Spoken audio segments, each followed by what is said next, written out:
Mkuu wa Mkoa wa Dar es Salaam Albert Chalamila akizungumza wakati wa kilele cha harambee ya ujenzi wa kituo cha watoto wenye mahitaji maalumu cha Bagamoyo leo Juni 5, 2025, ambapo ametoa wito kwa mamlaka husika kufanya uchunguzi wa mara kwa mara kwa taasisi za dini. Lengo ni kuzuia usambazaji wa mafundisho yanayoweza kupotosha na kuathiri vibaya jamii. Amefafanua kuwa baadhi ya viongozi wa dini wamekuwa wakitoa kauli zisizo na msingi wa kiimani wala kisayansi, hali inayoweza kuhatarisha ustawi wa jamii endapo.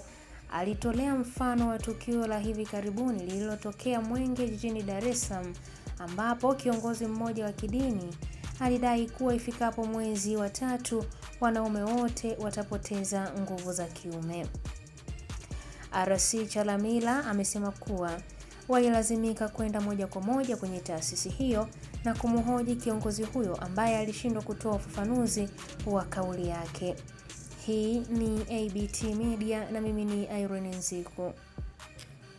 Ninyi viongozi wangu wa dini mtakumbuka wiki chache zilizopita kuna kiongozi mmoja wa dini alisimama akasema pale Mwenge pale, akasema ikifika mwezi wa 3 wanaume wote nguvu za kiume zitakuwa zimetoweka.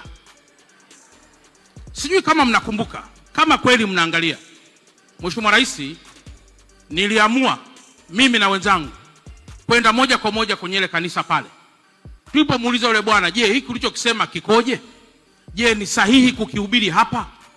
Kwa kweli alikosa maneno, na hii katufanya kwamba sisi tunaosajili haya tuwe mara kwa mara tunafanya vetting ya kutosha kabla taifa na wachache hawajapata sumu inayoweza kuwa na madhara makubwa kwenye taifa letu.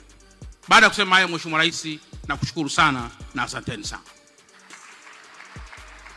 Naomba tumuongezee makofi mengi mkuu wetu wa mkoa wa Dar es Salaam. Asante sana Mheshimiwa mkuu wa mkoa.